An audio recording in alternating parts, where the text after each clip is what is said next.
নমস্কার। শ্রী শ্রী গুরবে নমঃ। হাজারহাট শ্রী শ্রী সচ্চিদানন্দজি মহারাজ, যার আর এক নাম মতিলাল ঠাকুর, 159তম জন্মজয়ন্তী ছিল 22 ও 23 ডিসেম্বর 2024। এই পুজো গতানুগতিকভাবেই চলে আসছে। এখন এই ক্রিয়াযোগ প্রচার করেন আনন্দমোহন আদক, যার আধ্যাত্মিক নাম সেবকানন্দজি মহারাজ। এই বছর ওনার শরীর সেরম ভালো ছিল না, তাই তার উত্তরাধিকারী সংসার জীবন এবং আধ্যাত্মিক জীবনে তার ছেলে ডাক্তার অসিত কুমার আদক চালিয়ে নিয়ে যাচ্ছেন ও যাবেন। সেই গুরু নির্দেশ তিনি পেয়েছেন। ক্রিয়াযোগের অনেক গুণ, অনেক ভাগ। সহজ করে বললে, এক মনে ডাকা, তাকে কুটস্থ চৈতন্য এখানে স্মরণ করা, এবং আমার দেহ মন নেচে যদি কোনোদিন করেন, নেচে গিয়ে দেখবেন এই যেমন আমরা এখন করছিলাম, তখন কি আপনার অন্য কথা কিছু মনে হচ্ছিল? হয়নি? খুব আনন্দ পেয়েছি আমরা। এইটা হচ্ছে সনাতন ধর্মের প্রথম ক্লাস ওয়ান। এবার 2 নম্বর ক্লাসে যদি যান, আপনি তখন বসে বসে তালি দিয়ে গান করছেন, হরে রাম হরে কৃষ্ণ বলছেন, তাতেই আপনার মন একীভূত হচ্ছে। এইভাবে তারপরে আপনি হৃদকম্পন শুনতে শুনতে করছেন, তারপরে আপনি আর কিছু লাগছেই না, আপনি নিজে মুখে বলে করছেন, তারপরে আরো কিছু লাগছে না, মুখেও বলছেন না, শুধু প্রাণে বলছেন, তখনই আপনার মন একীভূত হয়ে যাচ্ছে। এইভাবে স্তর উঠতে উঠতে 7 নম্বরের পরে এলো ক্রিয়াযোগ।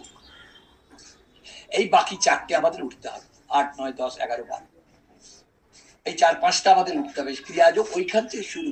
গুরু কত দয়াল!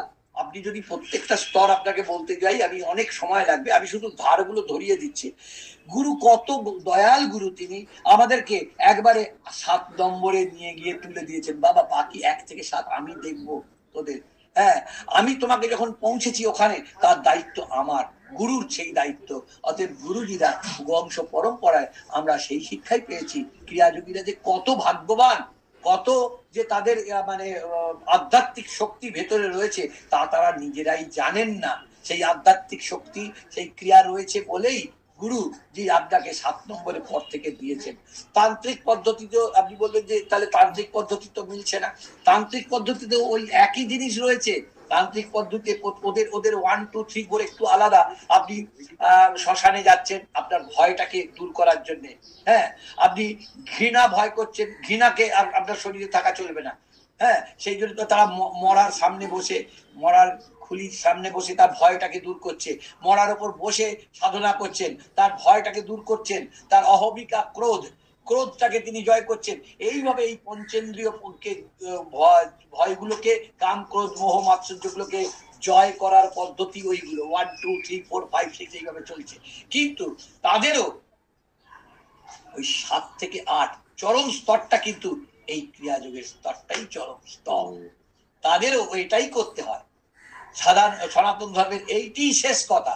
এই শেষের এই স্তরগুলো প্রত্যেককে করতে হবে।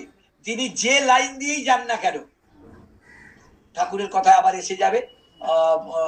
কয়েকদিন তো খুব বেশি ঠাকুরের কথাটা নিয়ে অনেকে করছিলেন, না বুঝে করছেন। ইস্কনের কোন একজন করেছিলেন, আমি সেই বিতর্কে যাচ্ছি না। যাই হোক, ঠাকুর সেই কথাই বলেছেন, যে পথ দিয়েই যাও না কেন, তোমাকে ওই 7 পয়েন্টে মিলতে হবে। যে পথ দিয়ে তুমি যাও, তোমাকে সেই 7 পয়েন্টে মিলতে হবে। তারপর বাকিটা তোমাকে আবার সেই গুরু কৃপা বলে উঠতে হবে।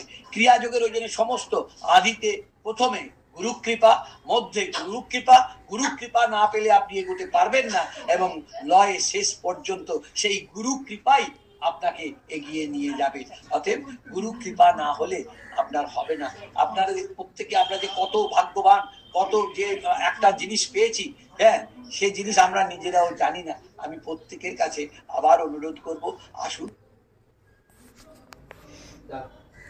তাহলে শুনলেন তো, এই যোগ এক আলাদাই আনন্দ দেয়, যা এই ছোট কথায় হয়তো বোঝানো সম্ভব নয়।